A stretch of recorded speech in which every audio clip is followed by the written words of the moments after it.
The Democratic response. Stacey Abrams gives the Democratic response. She's the failed Democratic gubernatorial candidate in Georgia. She's a very talented speaker. Her delivery was excellent. Now, what was weird about it, just in terms of optics, is that she had a group of apparently children of the corn standing behind her during this speech, and poorly lit. So it looked like they were all in the shadows, and she was standing in front of them. It was a very kind of weird optic.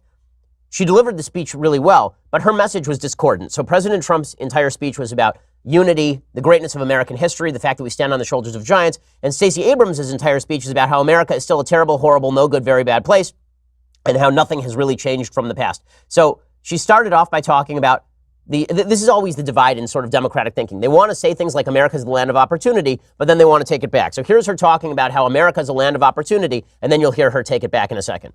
Our power and strength as Americans lives in our hard work and our belief in more. My family understood firsthand that while success is not guaranteed, we live in a nation where opportunity is possible.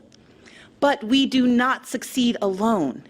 In these United States, when times are tough, we can persevere because our friends and neighbors will come for us. Okay, all of that is true.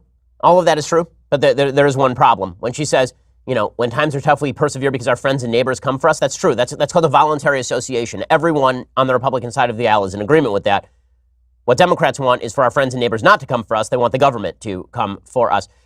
Then she got to her real message. And her real message is that America kind of blows. That America's got some real problems and that America's kind of a sucky place. And for all of the talk about how America's a land of opportunity, it really isn't for particular minority groups. So clip 3, she suggests that voter suppression is real. This is a lie. Voter suppression is not real. Blacks represent a well-turned-out group of voters. They overrepresented in 2008. They overrepresented in 2012. In 2016, blacks showed up to vote at precisely the same rate as everybody else. In the Georgia race, blacks showed up to vote at an extraordinarily high rate. The idea that votes were being suppressed in Georgia, there is no evidence to back this. This is just more evidence that Stacey Abrams believes that she was wrongfully deprived of a gubernatorial seat in Georgia that she clearly lost. Brian Kemp won that seat. He did. And all of her lies about how she was robbed of the seat are just that. They are lies. But here she is, again, underscoring the idea that America is kind of a crappy place. Let's be clear. Voter suppression is real. From making it harder to register and stay on the rolls, to moving and closing polling places, to rejecting lawful ballots, we can no longer ignore these threats to democracy. Okay, and then she gets to her real point, which is that not much has changed.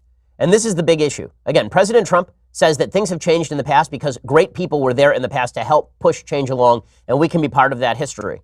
And that America has always been a place where good has overcome evil, even if it's taken too long in some cases. Stacey Abrams' case is that not much has changed. So here she is talking about how America, because it was rooted in racism and sin, can never really get over that racism and sin, and nothing has changed. If you really believe nothing has changed in America since 1960, I would just urge you to take a look at Stacey Abrams, who nearly became governor of Georgia. Yes, some things have changed in the United States. We fought Jim Crow with the Civil Rights Act and the Voting Rights Act.